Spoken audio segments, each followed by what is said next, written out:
Hi, Cubicle Country. I'm Jessica Canty. I am your life and career strategist. I have a passion for helping melanin millennial moms who want high achieving careers. And I get so excited to wake up on Tuesday mornings because on Tuesdays at 10:30 in the morning, we take a pause because I know you guys are out there working well before the sun comes up and you're being stellar well before 10:30. But we take a pause and operating in our superpowers. And we sip on a cup of coffee, we sip on a cup of tea, or just drink some water and have conversations about how to accelerate our career goals. Now, if we were in cubicles, we would push up our chairs together and we would say, let's chat, shall we, about what it is that you want to accomplish. And that's what we're doing this morning on Careers and Coffee Chat. Now, I want to let you know that even though this is a brief conversation, because I know it's your morning break, the conversation does not stop here. You can head over to our private Facebook group. And you want to do that because the conversation continues there. As a matter of fact, they get the exclusives. So you guys are hearing this subject this morning, but they were the first people to find out. All of my melanin millennial moms over there in Cubicle Country on Facebook, they knew what topic was going to be discussed today. They knew what episode of the podcast was going to be released before I told everybody else.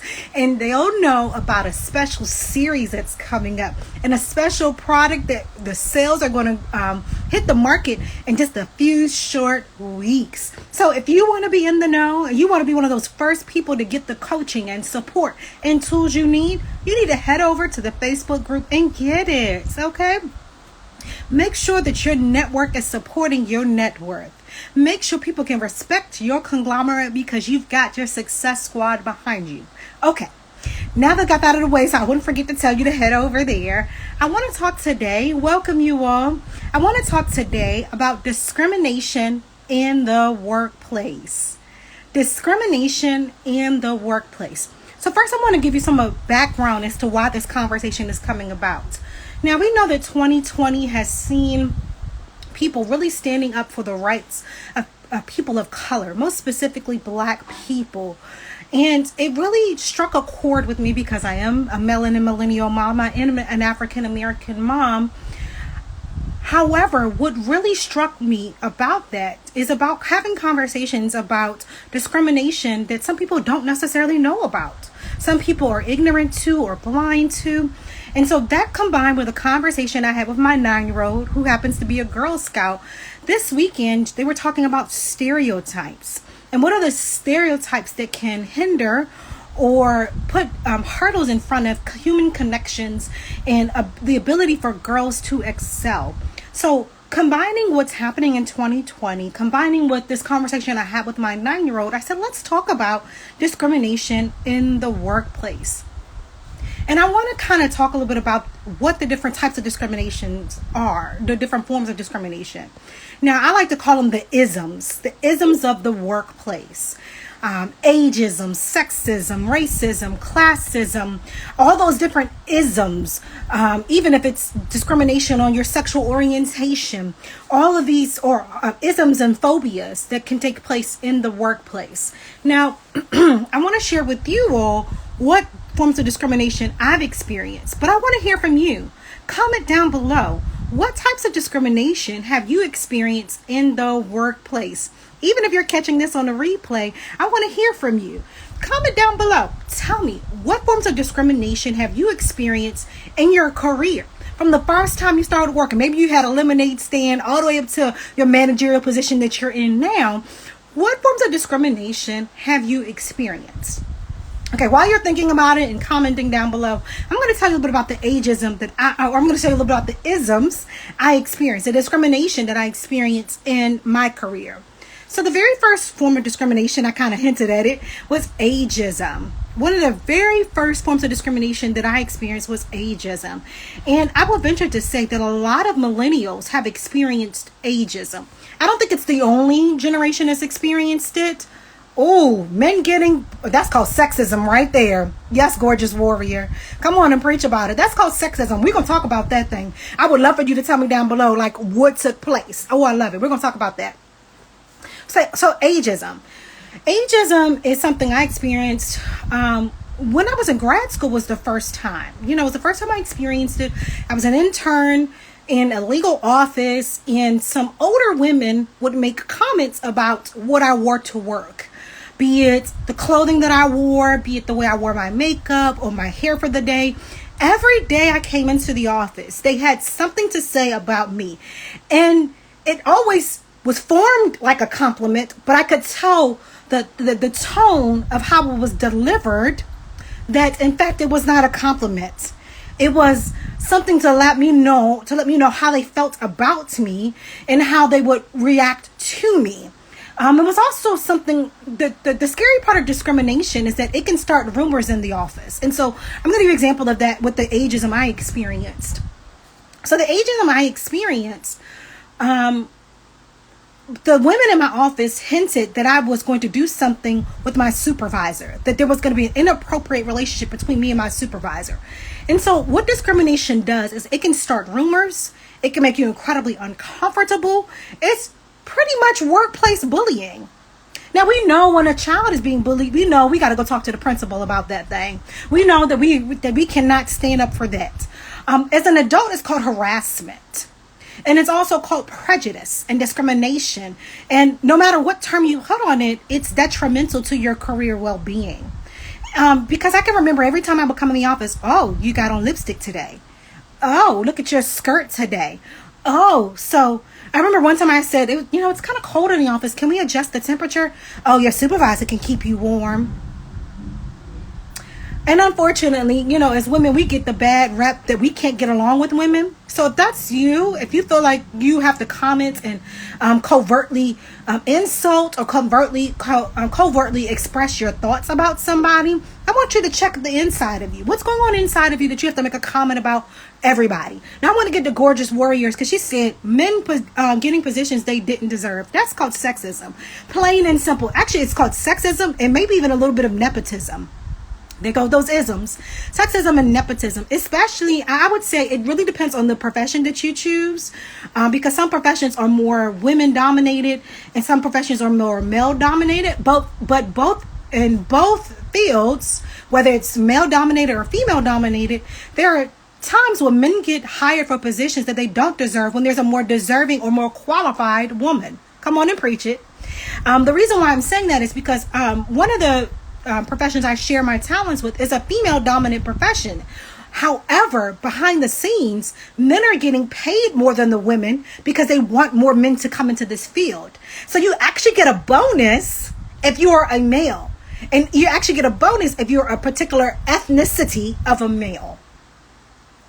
Just let that sink in for a second. Now, this is not just Jessica's opinion. This is not just Jessica get on a soapbox. Check the numbers. You can go do the research. Check the numbers. That men are still consistently getting paid more than women. But then there's an element of racism with that because it goes Caucasian males, African American men, Caucasian women, women of color, and at the very bottom, African American women. We still get paid significantly less. So if a Caucasian male gets paid $2 for his job and we have the same amount of education or greater, we're getting paid like 25 cents to their $2. So it's a reality. So we have to first recognize what forms of discrimination we're facing. That's the first tip to overcome the isms in the workplace. Identify it and call it out. So in my career, I've experienced ageism. I've experienced classism.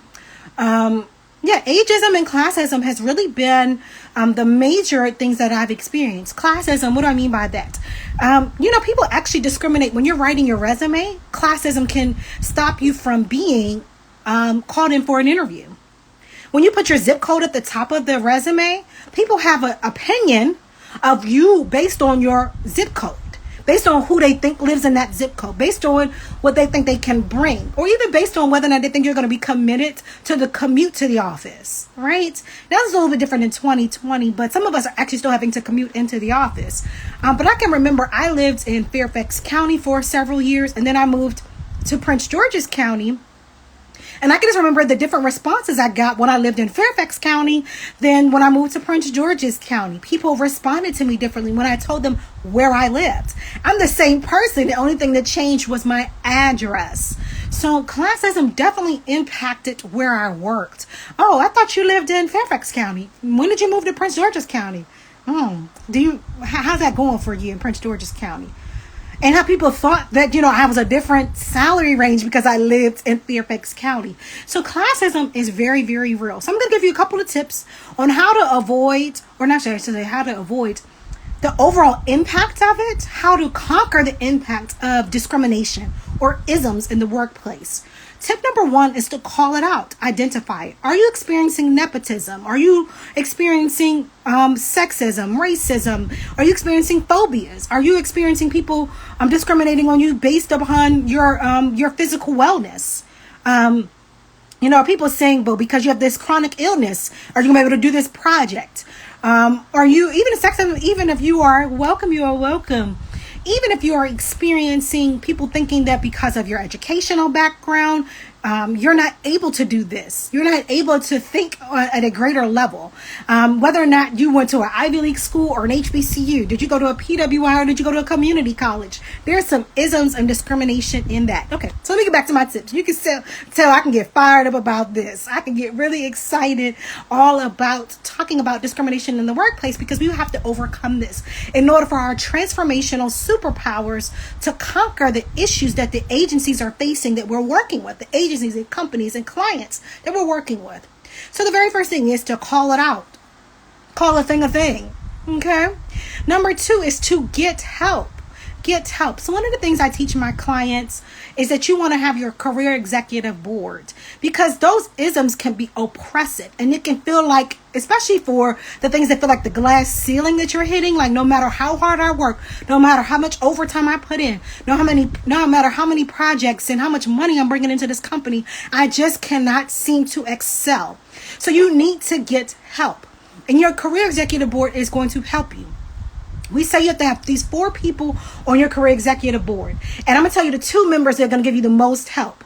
The 4 people you need on your executive board are your role model, your mentor, your coach, and your sponsor. Now, the 2 people who are going to give you the most help in overcoming discrimination in the workplace are your role model and your mentor. Your role model can be living or dead, but you're going to fashion your career after them, especially if you know they experience a lot of isms in their career. For instance, I'm thinking about the judge who just passed. I want to make sure I almost got tongue-tied saying her name. Justice Ruth Bader Ginsburg.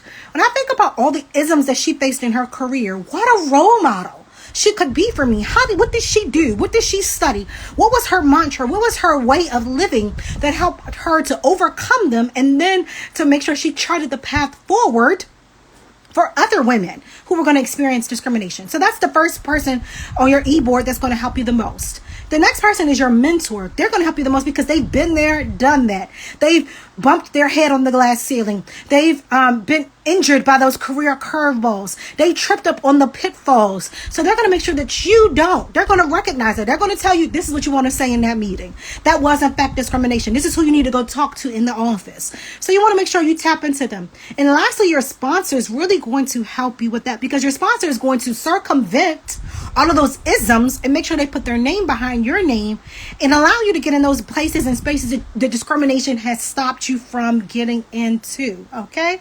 So, number 1, recognize it as what it is. Call a thing a thing. Number 2, seek help from your executive board. And number 3, make sure that you elevate it. Okay, so now I've recognized it. I talked to my career board, my executive board about what I should do about it, and then elevate it. It's an opportunity to have a teaching lesson.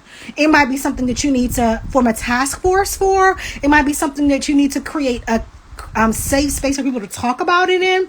But either way, whether you want to decide to take it to HR or if they have a whistleblowers kind of hotline at your job, or if you want to just kind of create a safe space for people who are experiencing the same type of isms to have conversations, you're going to establish yourself as a subject matter expert and you're going to help your fellow colleagues. This will be great on your resume. This will be great for your brand identity. And this will be great for you to determine what your superpowers are and how you can do them and live them with passion.